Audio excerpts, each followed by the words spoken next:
லூக்கா 17ஆம் அதிகாரம். சில வசனங்கள்.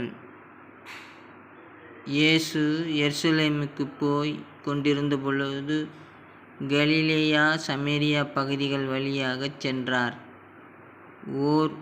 ஊருக்குள் வந்தபொழுது 10 தொழுநோயாளர்கள் அவரை எதிர்கொண்டு வந்து தொலைவில் நின்று கொண்டே, ஐயா, இயேசுவே, எங்களுக்கு இரங்கும் என்று உரக்க குரல் எழுப்பி வேண்டினார்கள்.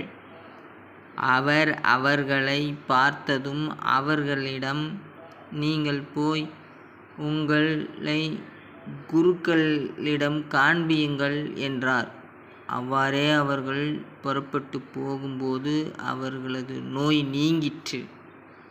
அவர்களுள் ஒருவர் தம் பிணி தீர்ந்திருப்பதைக் கண்டு உரத்த குரலில் கடவுளைப் போற்றிப் புகழ்ந்து கொண்டே இயேசுவிடம் திரும்பி வந்தார். அவருடைய காலில் முகங்குப்புற விழுந்து அவருக்கு நன்றி செலுத்தினார். அவரோ ஒரு சமாரியர். இயேசு அவரைப் பார்த்து, 10 பேர்களின் நோயும் நீங்கவில்லையா? மற்ற 9 பேர் எங்கே?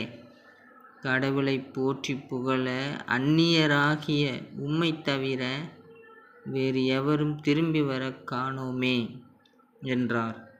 பின்பு அவரிடம், எழுந்து செல்லும், உமது நம்பிக்கை உமக்கு நலமளித்தது என்றார். இந்த வார்த்தைகளிலே நாம் கவனிக்கும் பொழுது, இன்றைய காலகட்டத்திலே நாங்கள் கிறிஸ்தவர்கள், விசுவாசிகள், நல்லவர்கள், பரிசுத்தவான்கள்,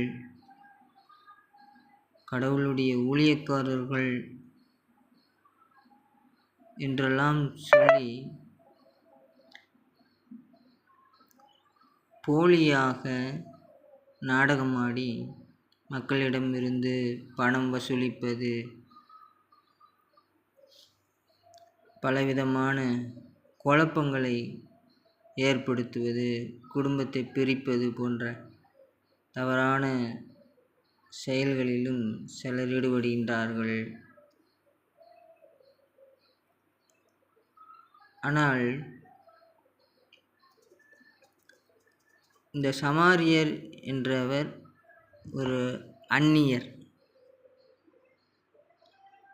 அவர் இயேசுவிடம் அன்பு கூர்ந்து நன்றி செலுத்த திரும்பி வந்தார் என்பதே இங்கே கவனிக்க வேண்டிய விவரம்.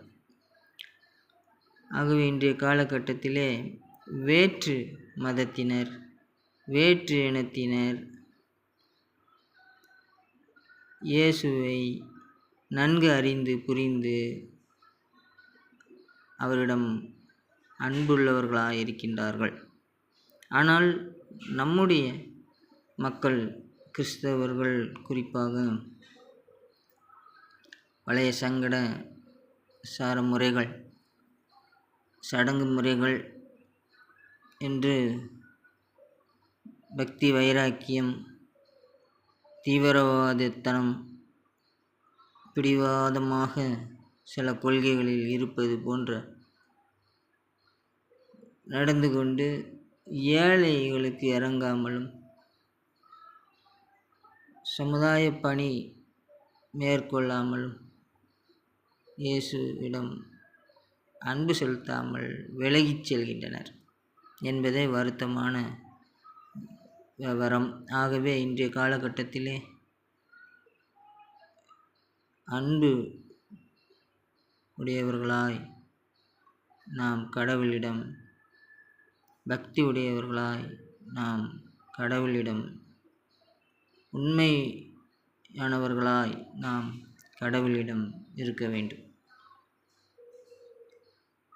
அப்படியே இயேசுவுடைய வார்த்தைகளையும் நாம் பின்பற்ற முடியும்.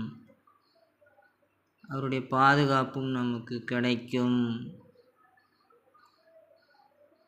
பிதாவுடைய சித்தத்தின்படிதான் இயேசு செய்வதாக சொல்கிறார். ஆகவே பிதாவுடைய அருள் இருந்தால் மட்டும்தான் இயேசுவுடைய மன்னிப்பு நமக்கு கிடைக்கும். கடவுளுடைய ஆசீர்வாதம் நம் அனைவரோடும் இருப்பதாக. ஆமென்.